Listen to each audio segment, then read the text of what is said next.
மக்களுக்கு தெரியாதுன்னு இன்றைக்கு உண்மையை மறைச்சு விளம்பரப்படுத்திட்டு இருக்கிறீங்க. 2015ஆம் ஆண்டு மாண்புமிகு புரட்சி தலைவி அம்மா அவர்கள் தமிழகத்துடைய முதலமைச்சர் இருக்கும்போது தொழில் முதலீட்டு மாநாட்டை சென்னையில் நடத்தினாங்க.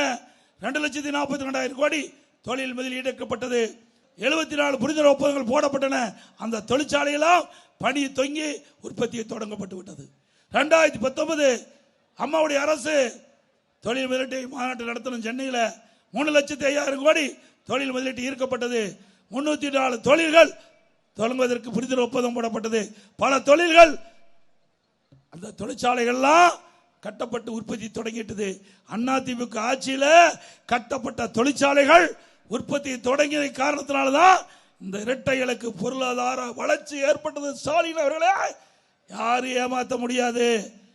திரு ஸ்டாலின் அவர் குறிப்பிட்டார், ஆட்சிக்கு வந்து 5 வருஷம் ஆச்சு, 1179 புரிந்துணர்வு ஒப்பந்தங்கள் போடப்பட்டதாகவும் 35 லட்சம் கோடி முதலில் ஈர்க்கப்பட்டதாகவும் அதுல 35 லட்சம் பேருக்கு வேலை கிடைப்பதாகவும் 15 லட்சம் கோடி தொழில் முதலீட்டு ஈர்க்கப்பட்டதாகவும் ஒரு செய்தி சொன்னார்.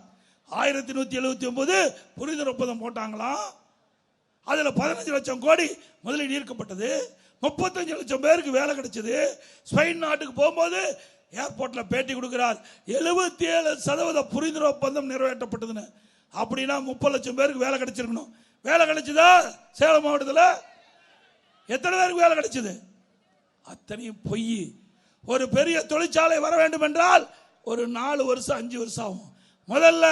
முதற்கட்ட பணி நிலத்தை எடுக்க வேணும், பிறகு அதற்கு அனுமதி வாங்க வேணும், பிறகு அதற்கு நிதி ஆதாரம்.